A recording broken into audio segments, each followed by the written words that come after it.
Greetings and welcome to our talk for NavAir Days about a low-cost persistent environmental measuring system.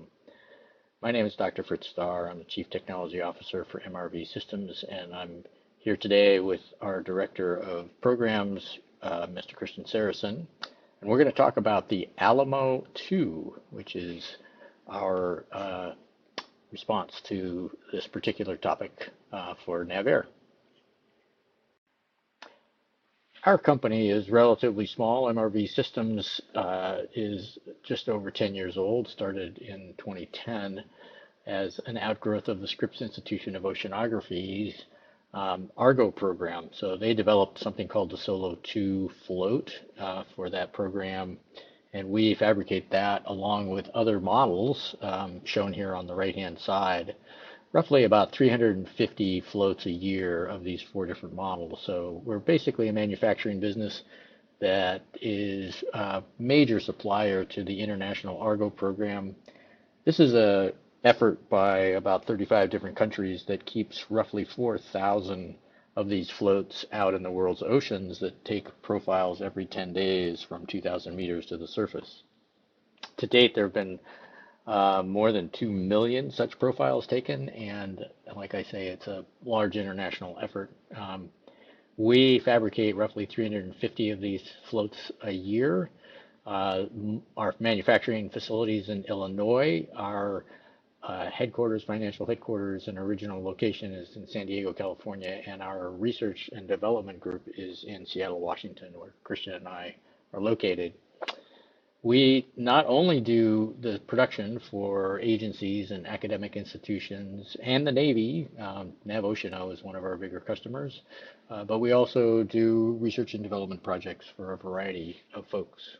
So we span a bit of the gamut in terms of both locations and activities, but primarily we manufacture profiling floats.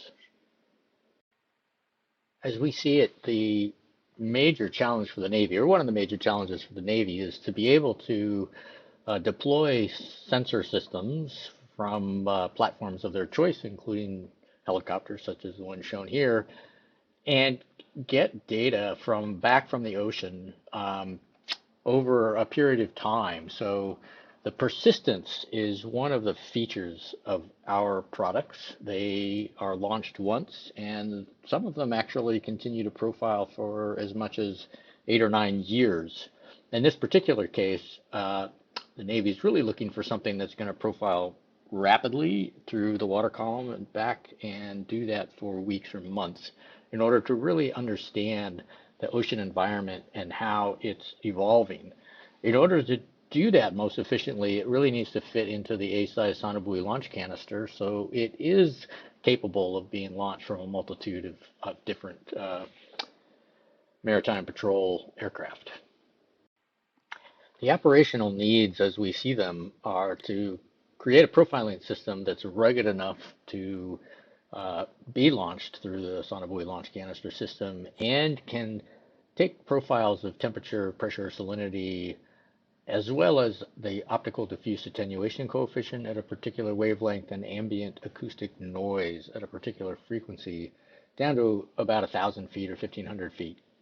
This is really critical to understand and model really the anti-submarine warfare battle space, and to plan for or place other sensor systems or assets into that battle space and that environment, and really understand all the features of it as it's been evolving over a period of time. So the system needs to be remote, it needs to be autonomous, so that once it's launched, there's no aircraft or ship in the area, and that it operates for weeks or months and gives profiles that are costing the order sort of tens of dollars per profile. So that's all of those things are important to the operation of this environmental monitoring system. The technology that we're suggesting and we're developing here is really based on our Alamo product, which was developed for hurricane work. That stands for Air Launched Autonomous Micro Observer. So about 5 years ago, that product was created, and it was designed to go out an A-size tube, although free fall not with the pressurized launch system that sonobuoys typically use. Um, One of the changes that we're making to it is to modularize the product so that we can build up the lower part, the buoyancy engine, battery packs, and the bits that are common to any rendition of this, separate from the upper part with the electronics and the sensors in it, such that folks who want to try different sensors can do so without as much development effort as we need to do on our current version of the Alamo. So this is, we hope, will make this a product that has a long future because different folks can bring different requests, as it were, for sensing components and parts of the ocean. Um, we also tuned the depth range of this to be a little bit shallower than our current Alamo, which actually goes to 1,200 meters. And so this one is designed to go to about 1,500, 1,600 feet.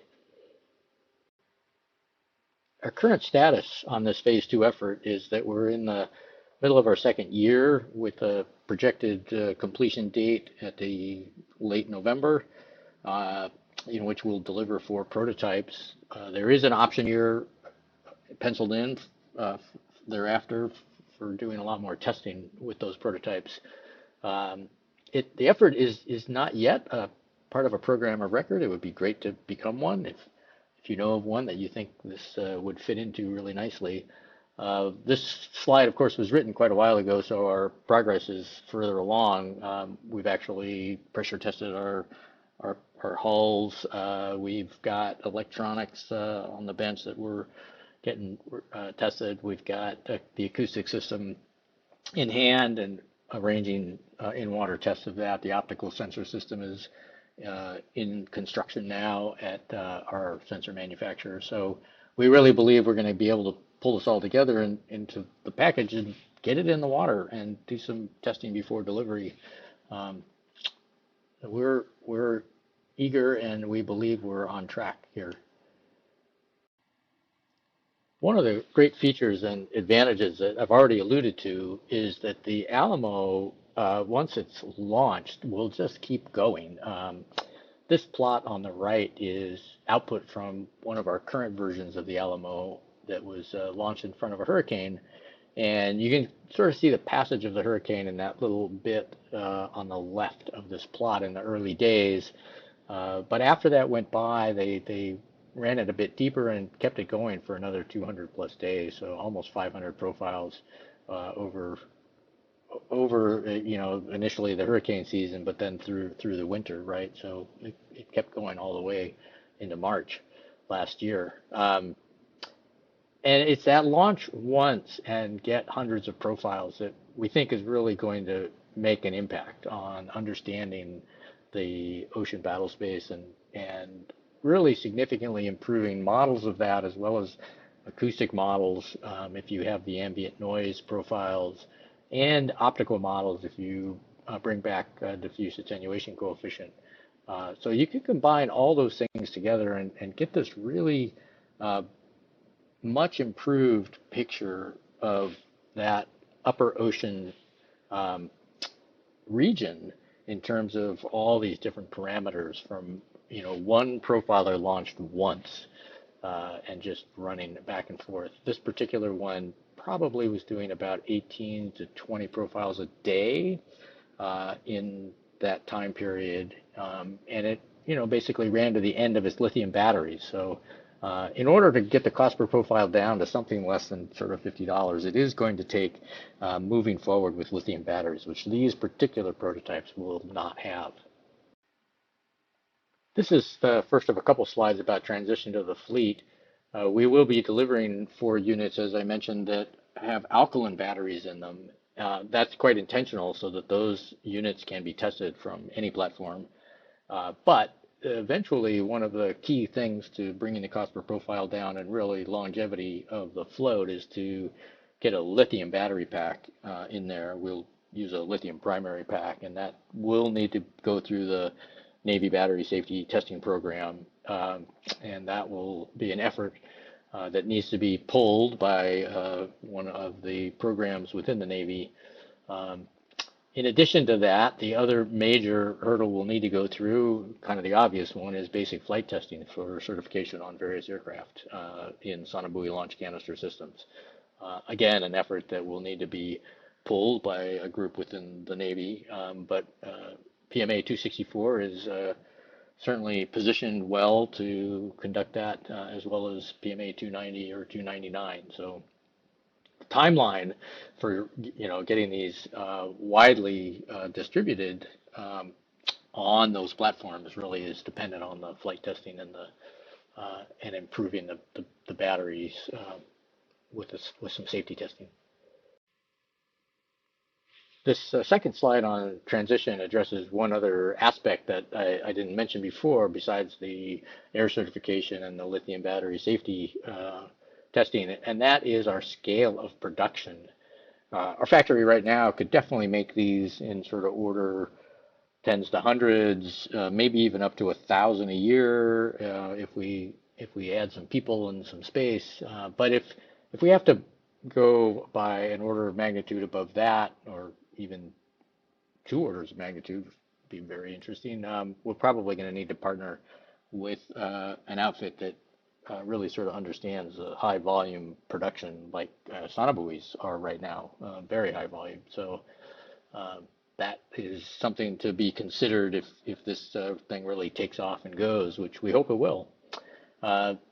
One of the other groups I mentioned before that actually uses our products quite a bit is the Naval Oceanographic Office.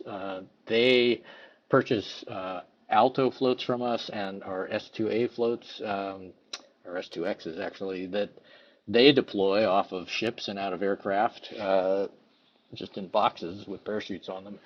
And they're pretty expert now at how to make use of the data coming in and how to deal with our satellite communications, et cetera, et cetera. So I think even if they don't end up purchasing a bunch of Alamo 2s, they may be able to help whatever group within the Navy wants to make use of them in terms of the systems that need to be installed for communications and data reduction. So this pretty much concludes our talk. We would really like to talk with you, particularly if you've been thinking through this presentation about parameters that you want to measure in the upper ocean on that kind of a time and space scale, 15, 20 profiles a day of something down all the way down to 1,500 feet or so. We are available at our email addresses shown here and my cell phone number at the bottom. Feel free to give me a buzz anytime. Come visit our virtual booth. We have a virtual booth here, as I think everyone who's giving talks does. So we'd love to see you there. You can get more information about our company there. We have a little rotating slide deck there, and like I say, this is a great opportunity for us to meet with you, and likewise. So please, let's take advantage of the fact that this meeting has been put on, and we're all working together on interesting projects for NavAir. Thank you very much.